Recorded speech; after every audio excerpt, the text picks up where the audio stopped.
Alright guys, आज की इस वीडियो में बात करेंगे हम सर्वर साइड रेंडरिंग के बारे में। देखेंगे सर्वर साइड रेंडरिंग क्या होती है एंड नेक्स्ट.जेएस में कैसे अचीव की जाती है, एंड ओसी का देखेंगे क्लाइंट साइड रेंडरिंग से सर्वर साइड रेंडरिंग क्यों बेटर होती है। अगर आप कोई वेबसाइट बना रहे हो, ई कॉमर्स वेबसाइट, आप चाहते हो कि आपकी वेबसाइट रैंकिंग पे जाए, तो सर्वर साइड रेंडरिंग आपकी बहुत काम आती है। तो देखते हैं। तो सिंपल से आपको एक ऐप क्रिएट करना है। तो मैंने ऐप ऑलरेडी क्रिएट कर रखा है, तो मैं क्या करूंगा, इसी के अंदर कंटिन्यू करूंगा। अब सबसे पहले हमें चाहिए एक बैकएंड जिससे हम एपीआई कॉल कर सकें। तो बैकएंड के लिए मैं क्या करूंगा, यूज करूंगा मॉक एपीआई का। मॉक एपीआई क्या है, बेसिकली आपके सिंगल क्लिक रेस्ट एपीआई है, जो आप सिंगल क्लिक में रेस्ट एपीआई क्रिएट करते हो। तो देखते हैं कैसे क्रिएट करते हैं। तो आपको सिंपल आना है मॉक एपीआई पे एंड अपना लॉगिन एंड साइन अप कर लेना with the help of Google and GitHub. Simple. Okay, तो आपको एक प्रोजेक्ट क्रिएट करना है सबसे पहले। तो मैं कर लेता हूँ किस नाम से, टूडूज नाम से। तो क्लिक किया एंड टूल्स डालना है, क्रिएट कर देना है। ठीक है, इसके बाद आपको क्या करना है, इसके अंदर रेस्ट एपीआई क्रिएट करनी है। तो रेस्ट एपीआई का आपको एंड पॉइंट डिफाइन करना है कि आपको एंड पॉइंट क्या डिफाइन करना है। तो मैं करता हूँ क्या, टूडूज नाम से। ठीक है, एक लेने फील्ड्स क्या क्या चाहिए भाई आपको। तो मैं चाहिए एक तो भाई एक टाइटल चाहिए, कि वो एक फेकर जिस से आ रहा होगा। और क्या चाहिए, फेकर जिस मतलब कि आपको डेटा चाहिए क्या, फेक। तो फेकर डॉट सिंपल लिखना commerce, commerce dot product, product name लिख लेते हैं। एंड सिंपल लेते हैं क्या, डिस्क्रिप्शन। डिस्क्रिप्शन स्पेलिंग गलत है, ECRIPTI1 डिस्क्रिप्शन। एंड स्ट्रिंग लेना है बट फेकर चीज की, कौन सा लेना है, कॉमर्स डॉट डिस्क्रिप्शन। ओके, तो हमें क्या मिल जाएंगी, रेस्ट एपीआई क्रिएट होकर मिल जाएंगी। अगर इस एंड पॉइंट को हिट करेंगे, इस वाले को, इसको हिट करते हैं। एंड जो आपने टूडूज बनाया था, ये वाला देखो, ये एंड पॉइंट बनाया था, इसको कॉपी कर लो। तो टूडूज को लेना है, स्लैश टूडूज। इस पे हिट करोगे तो आपको सिंगल एम्प्टी एरे मिलेगा, बिकॉज इसके अंदर कोई डेटा नहीं है। बट आपकी रेस्ट एपीआई क्रिएट हो चुकी है। आप चाहो डिलीट कर सकते हो, पोस्ट कर सकते हो, गेट कर सकते हो, सारा काम कर सकते हो। बट आपके पास डेटा नहीं है, तो अब डेटा क्या देगा हमें, मॉक एपीआई ही देगा। कैसे देगा, तो आपको यहाँ स्लैटर मिलता है, तो आप स्लैटर पर क्लिक करो एंड डेटा आपको जितना चाहिए डेटा को रख लो। लाइक मुझे 52 टू डूज चाहिए, तो मैंने इस पर क्लिक किया था। देन इस पर मैं क्लिक करता हूँ। देन यहाँ देखो, तुम्हें 52 डेटा मिल जाएगा किसका, टू डूज का, विच इज ग्रेट। अब इस डेटा को यूज करना है हमें। तो मैं आपको सबसे पहले बताऊंगा क्लाइंट साइड रेंडरिंग की मदद से कि इसको क्लाइंट साइड रेंडरिंग से कैसे किया जाता है। क्लाइंट साइड रेंडरिंग मतलब सिंपल सा फैच एपीआई करेंगे, जिससे हम डेटा को लेंगे एंड प्रिंट करेंगे, बस सिंपल सा काम है। तो करते हैं इसको, एंड पॉइंट को हिट करना है, तो कॉपी करना है इस एंड पॉइंट को एंड इसको डिलीट करते हैं। किसको, जो सिंपल हमारा डिफॉल्ट पेज दिखता है नेक्स्ट चीज का, इसको रिमूव किया मैंने। ओके, इसके अंदर क्या करना है, एक फंक्शन बनाना है क्या, जो रिक्वेस्ट करेगा, कॉन्स्ट फंक्शन, फंक्शंस डाटा। इसको एसिंग कर लेते हैं मार्क, कि भाई एसिंग हो जाओ तुम। एंड इसको क्या करना है, फैच करना है। तो const response equals to await of fetch, इसमें ये एंड पॉइंट देना है। फिर एंड पॉइंट क्या था, ये वाला, इसको कॉपी कर लिया मैंने, देन डाल दिया। ओके, इसके बाद क्या करना है आपको, इसको लेना है। तो क्या करना है, data dot response dot JSON. ठीक है, अब इसको थोड़ा प्रॉमिस रिटर्न करेगा, तो हमें क्या करना पड़ेगा, इसको अवेट करना पड़ेगा कि रिजोल्व हो जाओ तुम आराम से। देन अगर डेटा को प्रिंट करना है हमें, तो हमें करना पड़ेगा, स्टेट्स लेनी पड़ेगी। तो स्टेट्स कैसे लेंगे, तो const todos set todos of use state, single सा एक एरे होगा ना कि एम्प्टी स्ट्रिंग। तो इसको एरे लेते हैं। अगर आप टाइप पे काम करो तो आप इंटरफेस हम टाइप डिफाइन कर सकते हो इजी। ठीक है, तो उसको प्रिंट करना है हमें, तो क्या करते हैं, इसको डब्ल्यू फुल कर लेते हैं, फ्लैक्स कर लेते हैं, फ्लैक्स रैप कर लेते हैं, और मेन एच स्क्रीन कर लेते हैं। ठीक है, ग्रेट। अब क्या करना है, इसके अंदर एक एरे को लूप करते हैं। तो एरे को लूप करने के लिए मैप फंक्शन चलाऊंगा मैं। इसमें करंट एलिमेंट और इंडेक्स को मैं गेट कर लूंगा। ओके, एंड रिटर्न करूंगा क्या, एक डिव को। अभी मेरे को एरर देगा बिकॉज मैंने की डिफाइन नहीं की है इसकी। तो की के लिए मैं क्या करूंगा, सिंपल की डाल दूंगा कि भाई की डिफाइन हो जाओ आई। एंड कुछ क्लास नेम देते हैं इसको, कि बॉर्डर होगा, विड्थ जो होगी ये 1/2 का होगा, 1/3 मान लेते हैं इसको। और एम एक्स जो होगा वो 4 होगा, और एम वाई जो होगा वो 2 होगा। ओके, एंड डिफाइन करते हैं सिंपल सा पी। इसके अंदर क्या आएगा, सिंपल सा स्कर्ट डॉट का टाइटल, पी का नाम क्या, टाइटल। टाइटल, इसको कॉपी किया, देन डिस्क्रिप्शन को प्रिंट कर दिया। अभी मैं इसको सेव करता हूँ। देन अभी शो करता हूँ ब्राउज़र पे क्या आ रहा है। तो मैंने अभी देखो तो एरर आ रहा है। एरर बोल रहा है कि भाई यूज स्टेट डिफाइन नहीं है, मतलब कि क्लाइंट साइड रेंडरिंग में आप डिफाइन नहीं किया। तो इसको मार्क करते हैं एक्सप्लिसिटली कि भाई आप client side component and tools को क्या करना है, हमें सेट भी करना है। तो सेट करने के लिए हमें डेटा को यहाँ डाल देंगे, डाल दिया। एंड इमेज को रिमूव कर देते हैं बिकॉज ये कोई काम की नहीं आ रही हमारे। एंड इस फंक्शन को डेटा भी कॉल तो कराना है हमें। तो कॉल करने के लिए क्या करूंगा, यूज इफेक्ट का यूज करूंगा। जब डेटा माउंट होगा, कंपोनेंट माउंट होगा, तो ऑटोमेटिक कॉल हो जाएगा ये। इसके अंदर मैंने इसको डाल दिया। ओके, एंड इसको मैं चलाता हूँ तो यहाँ देखोगे मुझे डेटा मिल जाएगा, ये मिल भी रहा है मेरे को, अच्छी बात है। अगर मैं नेटवर्क टैग चेक करूँ अपना नेटवर्क एंड रिफ्रेश करता हूँ अब दोबारा, तो यहाँ देखो मुझे इनिशियल लेवल कोई डेटा नहीं मिल रहा है, कोई भी डेटा नहीं मिल रहा है इनिशियल लेवल पे, बिल्कुल एम्प्टी एक पेज मिल रहा है। उसके बाद क्या हुई, मेरी एक एपीआई कॉल हुई टूडूज नाम से, देन मेरे को जेसन में डेटा मिला। ओके, अच्छी बात है।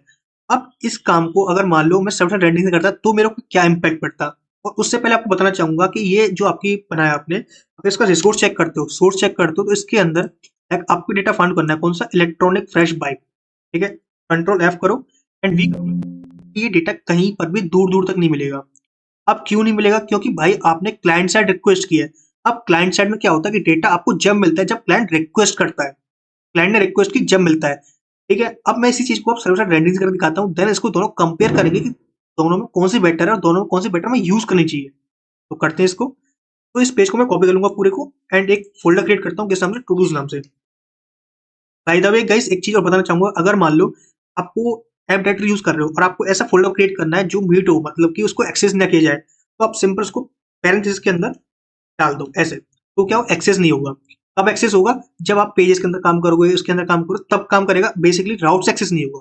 ठीक है, सिंपल करते हैं टूडूज, इसके अंदर पेज को मैंने पेस्ट कर दिया एंड इसको सर्वर बनाने के लिए मैं क्या करूंगा, क्लाइंट को हटाऊंगा एंड इम्पोर्ट्स को हटाऊंगा, क्योंकि ये हमारी कोई काम की नहीं है। क्योंकि आपको पता है कि क्लाइंट साइड सर्वर साइड के अंदर हम यूज स्टेट का यूज नहीं कर सकते, इसको भी रिमूव करते हैं एंड ना ही यूज इफेक्ट का यूज कर सकते हैं, इसको रिमूव कर दो। ठीक है, अब क्या करो, यहाँ पर दो ये लाइन है, इनको कॉपी कर लो बस एंड इनको रिमूव कर दो फंक्शन को, बिकॉज ये भी हमारा काम नहीं करेगा। एंड इसको सिंपल डाल दो। अभी देखो तो अवेट में एक एरर दे रहा है, क्यों दे रहा है, कि भाई आपको अवेट लगाया तो आपको एसिंक मार्क करना पड़ेगा। अब नेक्स्ट के अंदर आपको इतनी बढ़िया फंक्शनलिटी मिलती है कि आप क्या करो, जो कंपोनेंट दिया ना इसी को एसिंक मार्क कर दो। जब आप नेक्स्ट 12 में काम करते थे तो वहां पर मिलता था आपको सर्वर साइड प्रॉप, वो क्या करता था, आपको सर्वर रेंडरिंग करके देता था। बट यहाँ पर वो कंपोनेंट ही सर्वर साइड रेंडरिंग करके देगा। ठीक है, एक कंपोनेंट ही खुद करके देगा सारा काम। ठीक है, अब डेटा को क्या लो, यहाँ पर पेस्ट कर दो एंड एक काम और करना कि यहाँ पर एक चीज और लगा देना, क्या, कैचे, जो क्या होगा, एक नो कैच होगा, मतलब कि ये कैच स्टोर नहीं करेगा। ठीक है, डिफाइन ऑटोमेटिक अपडेट होता रहेगा।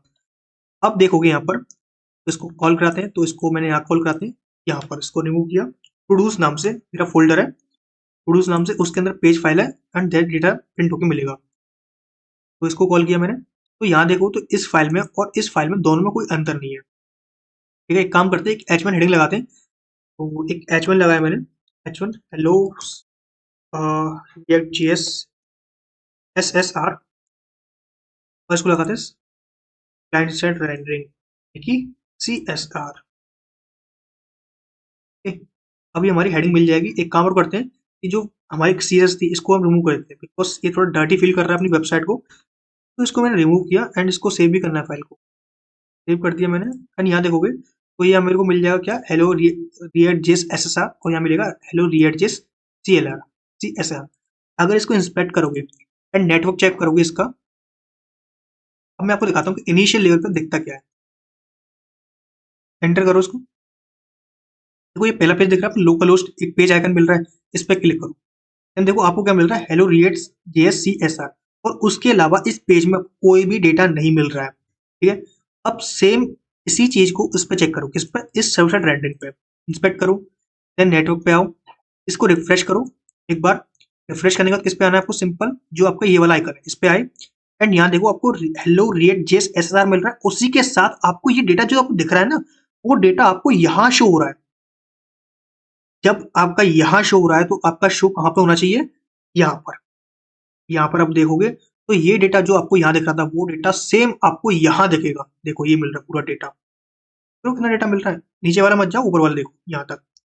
ठीक है, तो आपका अपने एक चीज समझी क्या, कि सोर्स के अंदर का डेटा होगा तभी वो दिखता है क्या, सर्वर साइड रेंडरिंग में। ठीक है, अब मैं आपको बताता हूँ कि इससे मेरा एनालॉजी क्या है, इसका मतलब क्या है, इसको यूज क्यों करते हैं, क्या काम है हमारा। अगर आप कोई ई कॉमर्स वेबसाइट बना रहे हो, अब ई कॉमर्स वेबसाइट में कोई आपके हाईलाइट की पॉइंट्स हैं या फिर कोई कीवर्ड्स है, जैसे कि मुझे सर्च करना है, कोई हुडीज सर्च करनी है, हुडीज, तो हुडीज के लिए अब बेस्ट जो मेरे को चीज मिलेगी, डिस्क्रिप्शन होगा, टाइटल होगा, जो मेरे को रैंकिंग पे मिलेगा, वो कैसे मिलता है मेरे को, वो मिलता है मेरे रिसोर्स की मदद से। रिसोर्स कौन से, ये वाले, कि जब तक आपकी वेबसाइट में HTML नहीं होगी तो दिखेगा क्या मेरे को। अब यहाँ पर क्या की मैंने, यहाँ पर मैंने किया कि जब मैं रिक्वेस्ट कर रहा हूँ क्लाइंट साइड पे, तो क्लाइंट क्या कर रहा है, रिक्वेस्ट कर रहा है, जब डेटा क्लाइंट को चाहिए तब वो आ रहा है। और यहाँ पे क्या, वो डेटा सर्वर से, रिक्वेस्ट कौन कर रहा है, सर्वर, और यहाँ कौन सा रिक्वेस्ट कर रहा है, यहाँ कर रहा है क्लाइंट, यानी कि यहाँ रिक्वेस्ट की मैंने और यहाँ रिक्वेस्ट की किसने, सर्वर ने। ठीक है, तो दोनों में अंतर है। ठीक है, तो यही आपको समझ में आना चाहिए। अब बात करें थोड़ा बहुत कि इनके थोड़ा कंपैरिजन के बारे में कि ये दोनों काम कहाँ आते हैं। देखो, ये काम आते हैं एसईओ पर्पस के लिए। अब अगर आपको ये क्लाइंट साइड रेंडरिंग करनी थी, तो आप नेक्स्ट.जेएस क्यों यूज कर रहे हो, आप यूज करो किसका, रिएक्ट.जेएस का। रिएक्ट.जेएस इसकी सबसे बेटर है, तो क्लाइंट साइड रेंडरिंग में सबसे बेटर जो होता है वो आपका रिएक्ट.जेएस है। बट आप नेक्स्ट.जेएस का यूज ही इसीलिए करते हो कि आप सर्वर साइड रेंडरिंग कर पाओ। नेक्स्ट.जेएस 12 में क्या होता था, आपको गेट सर्वर साइड प्रॉप्स ऐसे कुछ फंक्शंस मिलते थे जो आपको इसको अचीव कर देते थे। बट जब आप नेक्स्ट.जेएस 13 और 14 में आए हो, तब आपको थोड़ा बहुत एनहेंसमेंट मिला है कि आप हर चीज को बहुत ईजी कर पा रहे हो। ठीक है, अब आपको एक कंसेप्ट और बताऊंगा। जैसा कि आप फॉर्म सबमिट करते हो, फॉर्म सबमिट के बाद आप एक्शन देते हो, लाइक जो भी डेटा देते हो आप क्लाइंट साइड पे उसको हैंडल करते हो। बट अब नेक्स्ट.जेएस 13 में 14 के अंदर आपको मिल गया कि सर्वर एक्शन कंपोनेंट, जो क्या करते हैं, आपको सर्वर के अंदर ही फॉर्म सबमिट करने की फंक्शनलिटी देते हैं कि आप उसी सर्वर के अंदर फॉर्म को सबमिट कर पाओ। जैसे कोई सबमिट करना है कॉन्टेक्ट फॉर्म, कोई करना है आपको कुछ भी फॉर्म, तो उस फॉर्म को आप सर्वर के अंदर ही सबमिट करोगे, वो रिक्वेस्ट जाती हुई दिखेगी। बट आपको कहाँ पर, आप ही के एंड पॉइंट पे, यानी कि आपके सर्वर के ऊपर, ना कि आपके किसी अदर एंड पॉइंट के अंदर। मान लो आपका कोई एपीआई होस्ट है किस पे, apis.example.com पे होस्ट है कोई एपीआई, आपने अपने सर्वर से उसको रिक्वेस्ट की, तो दिखता है कि भाई ये रिक्वेस्ट हुई है, देखो ये वाली दिख रही है। स्टूडियोज पे क्लिक करोगे तो रिक्वेस्ट दिख रही है कि मैंने इस एंड पॉइंट पे हिट किया, अच्छी बात है दिख रही है। बट एक लेवल तो नहीं दिख रही, क्योंकि अब मान लो कि डेटा आपके पास एक खुला डेटा है, किसने आया, कंट्रोल वी किया एंड यहाँ पेस्ट किया और उसको डेटा मिल गया, उसने क्या किया, इसको लिया और अपनी वेबसाइट में इंटीग्रेट किया, तो अपना काम कर रहा है। ठीक है, तो सर्वर क्या कहता है कि भाई अब तो अपने एक एंड पॉइंट को क्या करो, इनक्रिप्ट कर लो। वो इनक्रिप्ट भी करके देता है कि अपने एंड पॉइंट को, यहाँ देखोगे तो आपका जो एंड पॉइंट बना होगा, यहाँ का एंड पॉइंट क्या है, नेटवर्क में आओ, इसको एक बार रिफ्रेश कर लेते हैं।